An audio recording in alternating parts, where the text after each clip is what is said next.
تو کیا جج کو جج کرنے کے لیے ہمارے اس جوڈیشری سسٹم میں کوئی میکنزم موجود ہے اور کیا یہ سسٹم فعال بھی ہے؟ بسم اللہ الرحمن الرحیم، یہ بہت دلچسپ سا سوال ہے۔ آپ کیا سمجھتے ہیں کہ وکلا کی گرومنگ میں کون سی کسر رہ گئی ہے جو بات دلیل سے گالم گلوچ اور ہاتھا پائی تک جا پہنچی، اور کیا یہ بھی عدلیہ بحالی تحریک کے ثمرات ہیں؟ دیکھیے، عدلیہ بحالی تحریک کے ثمرات یہ نہیں ہیں۔ آپ ہمیں 9C اور 9B کے اسکوپ کے بارے میں آگاہ کریں۔ تھینک یو جوید بھی ساڈے نال ناانصافی ہوئی ہے، بھی ساڈا بھائی پیندا وا ویچدا نہیں ہے۔ پاکستان میں امیر آدمی جیل کیوں نہیں کاٹتے؟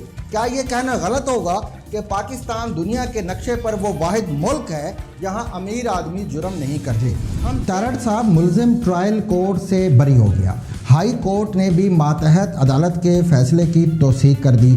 اب اگر سپریم کورٹ بھی اسی فیصلے کو برقرار رکھتی ہے یا پھر وہ لیو گرانٹ ہی نہیں کرتی تو مدعی یعنی اللہ بخش کے پاس اب کون سا آپشن یا کون سا فورم بچا ہے جہاں جا کر یہ انصاف لے سکے؟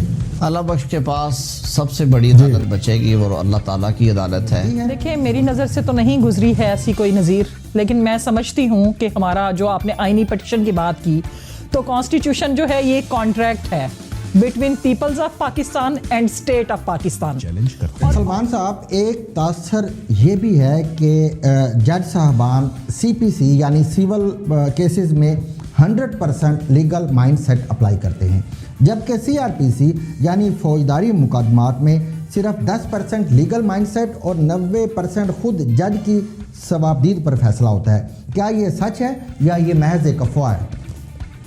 میں اس کو افواہی کہوں گا۔ پاکستان کی عدالتوں میں اس وقت 21,60,000 مقدمات زیر سماعت ہیں اور ماتحت عدالتوں میں تقریباً 1,000 اسامیاں بھی خالی پڑی ہوئی ہیں۔ سر، یہ بتائیں کہ سپریم کورٹ کے فیصلے اور ہائی کورٹ کی واضح ہدایات کے باوجود بلدیاتی نمائندوں کو بحال کرنے میں کون، کیوں اور کیسے رکاوٹ ڈال رہا ہے؟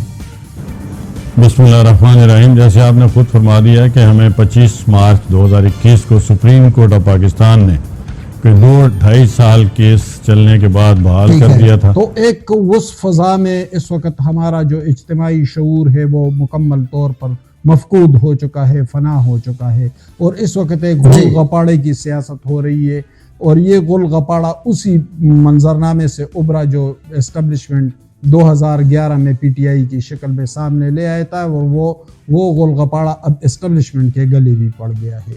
آپ کہتے ہیں کہ جی ہم نے نیا پاکستان بنانا ہے، ہم نے امریکہ کو بھی نہیں چھوڑنا، ہم نے یورپی یونین کو نہیں چھوڑنا، ہم نے ان تمام سیاستدانوں کو نہیں چھوڑنا، ہم نے تو بھائی پھر چلنا کس کے ساتھ ہے آپ کے ساتھ؟ کیا کالا پانی نامی کچھ اور مقامات بھی کرۂ ارض پر موجود ہیں؟ آج ہم اس دلچسپ سوال کا جواب دینے کی کوشش کرتے ہیں۔